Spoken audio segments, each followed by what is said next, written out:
আসসালামু আলাইকুম। যারা সৌদি আরবে নতুন যেতে চান তাদের জন্য আহ, গুরুত্বপূর্ণ আজকে নিউজ আছে। কোন ধরনের আহ, মানুষ সৌদি আরবে যেতে পারবে না, এই বিষয়গুলো আজকে খোলাসা করে বলবো। তো ভিডিওটি নাটেন অবশ্যই পুরোপুরি দেখবেন, কারণ আজকাল দালালের কথায় টাকা পয়সা দিয়ে মানুষ ধরা খাইতেছে, এয়ারপোর্ট থেকে ঘুরে আসতেছে, এরকম অনেক সমস্যার সম্মুখীন হতেছে মানুষ। এই জন্য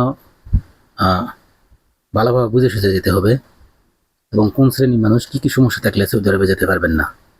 এক নম্বর হচ্ছে, পাঁচটা সমস্যা বলি, পাঁচটার মধ্যে প্রথমে এক নম্বর বলি, পুলিশ ক্লিয়ারেন্স। যদি আপনার পাসপোর্টে যে ঠিকানা দেওয়া আছে ওই ঠিকানা অনুযায়ী ওই থানা থেকে পুলিশ ক্লিয়ারেন্স করতে হবে। যদি অন্য কোনো থানা থেকে করেন তাহলে আপনি যেতে পারবেন না, আপনার নামে ভিসাই লাগবে না। আর একটা হচ্ছে মেডিকেল। আপনি মেডিকেল করছেন প্রথমে একটা, করার পরে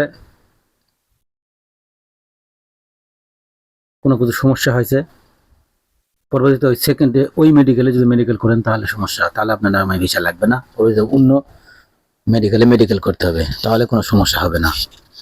এই হচ্ছে বিষয় গেল। আর একটা হচ্ছে, যারা সৌদি আরবে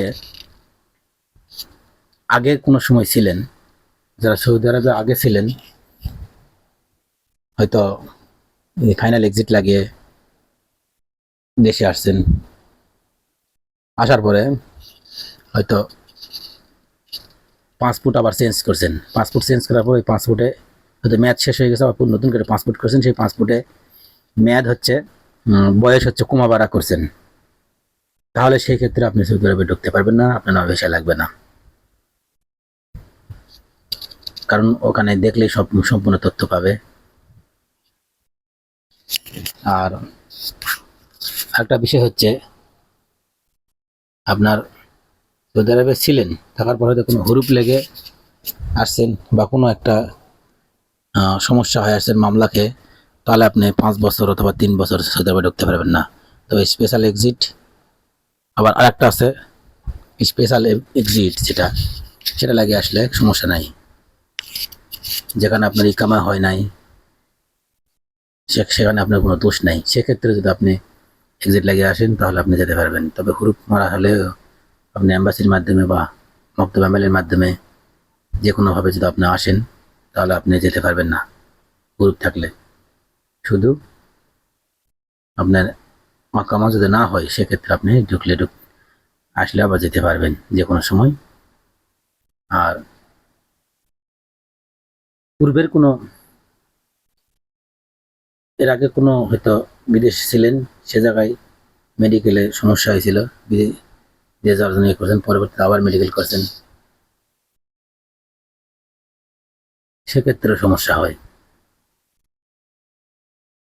এইরকম অনেকগুলো বিষয় হিসাব নিকাশ করে যেতে হবে যাতে পরবর্তীতে সমস্যা না হয়। আপনার বয়সের সাথে এই পাসপোর্টের একটা তথ্য, বয়স আর এক পাসপোর্টের একটা বয়স, আপনার হচ্ছে ন্যাশনাল আইডি কার্ডে একটা বয়স, এরকম যদি না মিলে তাহলে আপনার সমস্যা হবে। আরেকটা গুরুত্বপূর্ণ সমস্যা হচ্ছে, নতুন যেটা করছে, সবচেয়ে নতুন 2025 সালে সবচেয়ে গুরুত্বপূর্ণ একটা সমস্যা, সেটা হচ্ছে যদি কারো শরীরে কোনো কাটাকুটা দাগ থাকে, আঙ্গুল কাটা, পায়ের আঙ্গুল বা হাতের আঙ্গুল কাটা, বা চোখের সমস্যা, এই ধরনের কোনো সমস্যা হলে যেতে পারবেন না, আপনার নামে ভিসা লাগবে না। তো অবশ্যই এগুলো যাদের সমস্যা আছে এগুলো সমাধান করে যাবেন। আর যারা হচ্ছে এক্সিট লাগে আসছেন আবার যেতে চাচ্ছেন, তারা অবশ্যই ভালো করে দেখে শুনে যাবেন।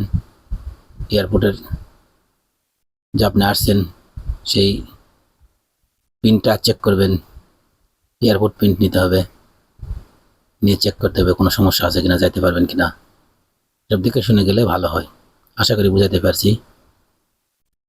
তো এইসব সমস্যা থাকলে অবশ্যই কোনো দালালের কথা শুনবেন না, শুনে টাকা পয়সা দিয়ে নষ্ট হবেন না। এগুলো আগে দেখে শুনে ভালো মতো করে বুঝে সুঝে অবশ্যই যাওয়ার চেষ্টা করবেন।